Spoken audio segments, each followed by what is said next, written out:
vuosittain talkootunteja kertyy noin 3000. Valtaosa liittyy kiinteistönhoitoon, nurmikon leikkuuseen, Ja näihin hankkeisiin lisäksi on leipomista, varustaudutaan erilaisiin tilaisuuksiin. Meillä on aina olemassa leivonnaisia valmiina, vaikka tulisi minkä kokoiset tapahtumat. Ja siivousta ja Siivousta kyllä, joka viikkoista siivousta. Ja lumen aurausta ja hiekotusta. Ja kyllä. No, tässähän toimii vuokralla meillä kunnan ryhmäperhepäivähoitokoti, sen ylläpitoa, nurmikon leikkausta ja tätähän on korjattu monella tapaa, tänne on ollut vesijohdot ja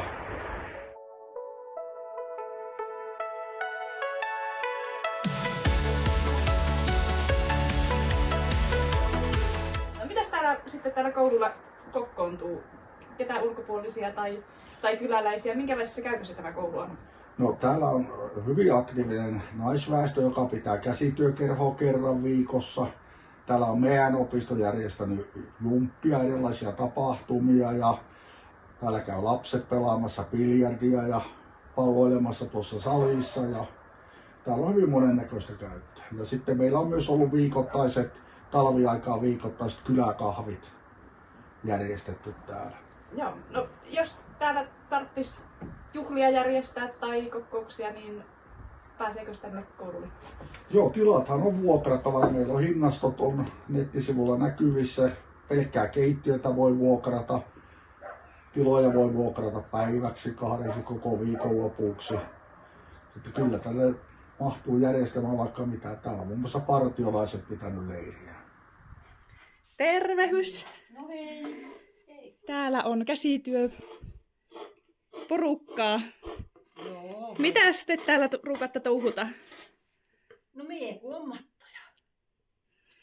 Kuinka useasti teillä on täällä? No meillähän on tämä meidän opiston käsityöpiiri täällä.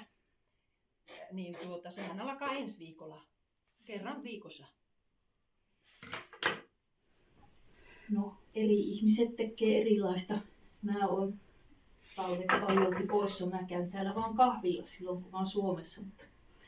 Mutta täällä joku on Tuula osaa vaikka mitä. Ja täällä on kuottu kasseja ja mattoja ja tehty makrameeta ja vähän mitäkin. Mitä kaikkea te olette tehneet?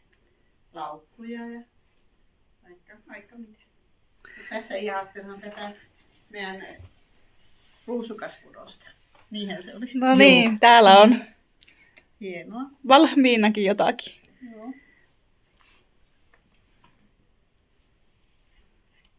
No te ruukaatte tehdä täällä muutakin kuin käsitöitä, niin lähdemmekö kahville ja porisemaan niistä seuraavaksi? Näin tehdään.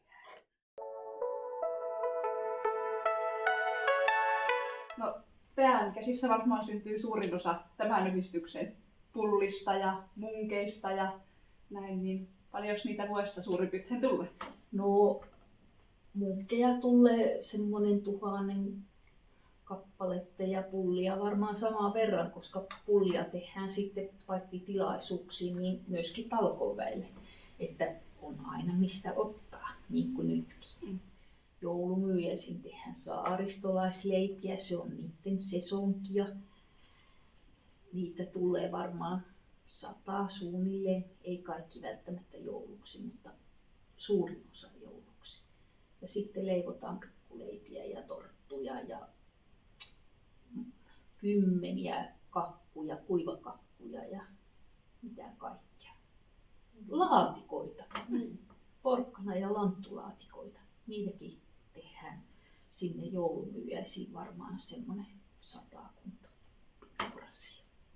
Elikkä lukumäärässä ollaan 3000 piiristä. No totta kai. Tämmöisen ison talon lämmittäminen tarvitsee rahaa. Selvää rahaa.